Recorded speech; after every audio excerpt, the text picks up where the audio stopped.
వందే మాత్రం. నేను మీ journalist Navatha. Welcome to our voice. కొన్నిసార్లు కొన్ని సంఘటనల గురించి విన్నప్పుడు చూసినప్పుడు ఈ మనుషుల్లో మానవత్వమే లేదా, మానవత్వం లేని ఇలాంటి జాతిని ఏమనాలి అని చాలా కోపం వస్తుంది. ఎందుకు అంటే ఫర్మాన్ అనే ఒక ముస్లిం వ్యక్తి క్రూర మృగంగా 6 ఏళ్ల పాపను అత్యాచారం చేస్తే అక్కడికి ఒక రిపోర్టర్ వెళ్ళి కొంతమంది ముస్లింలను దాని గురించి అడిగితే వాళ్ళు చెప్తుంది చూడండి ఒకసారి. నేను వీడియో చూపిస్తే ఇది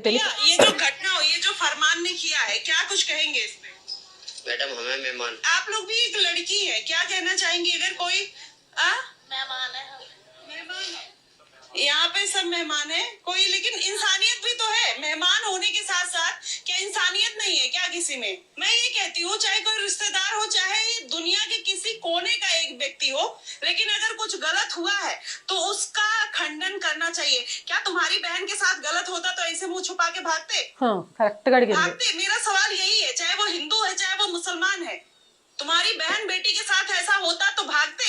चाचा ये जो घटना हुई, जो फरमान ने किया, क्या कहे? दूसरे गांव से। दूसरे गांव से?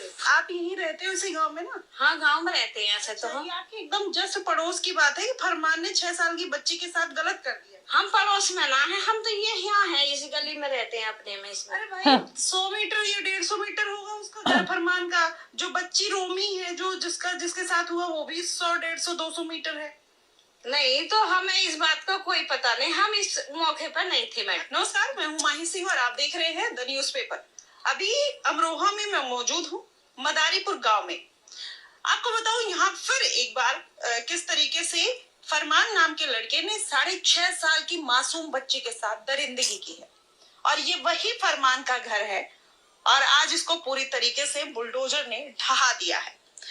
अब इस तरीके की घटना होती है और बुलडोजर चलता है, फिर उसके बाद लोग ये कंप्लेन करते हैं कि हिंदू मुस्लिम किया जा रहा है।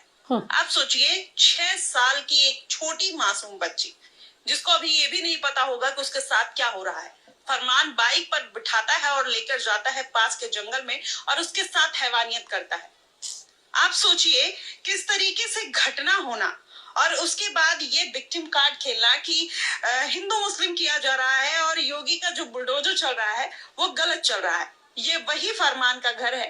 आप देखिए कि किस तरीके से यहाँ पर बुलडोजर की कार्रवाई हुई है, क्योंकि योगी आदित्यनाथ का हमेशा से 0 टॉलरेंस की नीति रही है, और उन्होंने खुलकर कहा है कि चाहे जो दंगई है उसको बख्शा नहीं जाएगा।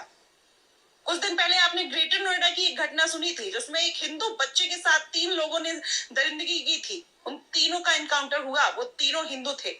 और जिस तरीके से छोटे बच्चों को उन्होंने मारा था, योगी आदित्यनाथ ने उन तीनों दरिंदों को उसी तरीके से सजा दिलवाई थी। भैया ये చూసారు కదా, యోగి ఆదిత్యనాథ్ ప్రభుత్వ హయాంలో బాధితులు ఎవరు, దానికి కారణం ఎవరు అనేది మాత్రమే చూస్తారు. ఇక్కడ కులం మతం చూడరు. తప్పు చేసినోడు ఎవడైనా సరే వాడికి శిక్ష పడాల్సిందే. సరే, కాసేపు అది పక్కన పెట్టేస్తే, ఫర్మాన్ అనే ఒక నీచుడు 6 ఏళ్ల పసిపిల్ల మీద అఘాయిత్యం చేస్తే ఆ విషయం అక్కడ ఉన్న వాళ్ళ కమ్యూనిటీ వాళ్ళకి తెలియదట, వారు వినలేదట, తప్పని అనిపించలేదట, దాన్ని ఖండించడానికి ఒక్కరు కూడా ముందుకు రాలేదు. కానీ అదే తప్పు చేశాడు అని చెప్పి బుల్డోజర్తో ఫర్మాన్ ఇంటిని కూల్చేస్తే అది అన్యాయం అని మాత్రం బయటకు వచ్చి గొడవ చేస్తున్నారు. ఆ రిపోర్టర్ సూపర్గా అడిగింది, నిజంగా ఒక ముస్లిం అమ్మాయికి సంబంధించి హిందూ అతను ఇలా చేసుంటే ఈరోజు వీళ్ళు ఇలానే, మాకు తెలియదు, మాకు సంబంధం లేదు, అయ్యో మేము వినలేదు. 200 మీటర్ల దూరంలో ఒక నీచుడు ఇంత దారుణానికి ఒడిగడితే వీళ్ళకి తెలియదా? కానీ ఇరాన్లో ఏం జరుగుతుందో తెలుసు, ఆఫ్ఘనిస్తాన్లో ఏం జరుగుతుందో తెలుసు, వాళ్ళకి సహాయాలు చేయడం తెలుసు. కానీ ఒక 6 ఏళ్ల పాప విషయంలో జరిగిన అన్యాయాన్ని ప్రశ్నించడం మాత్రం తెలియదు. ఇలాంటి సమాజాన్ని, ఇలాంటి మూర్ఖులను ఏమనాలి, ఎలాంటి దాంతో కొట్టాలి, ఎలా అయితే వీళ్ళ బుద్ధి మారుతుంది?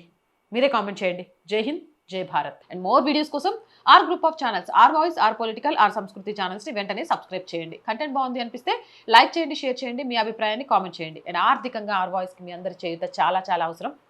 ఆర్థికంగా సపోర్ట్ చేయాలంటే స్క్రీన్ మీద గూగుల్ పే, ఫోన్పేతో పాటు అకౌంట్ డీటెయిల్స్ ఇచ్చాను, మీకు తోచిన సహాయాన్ని అందించండి. జై హింద్, జై భారత్.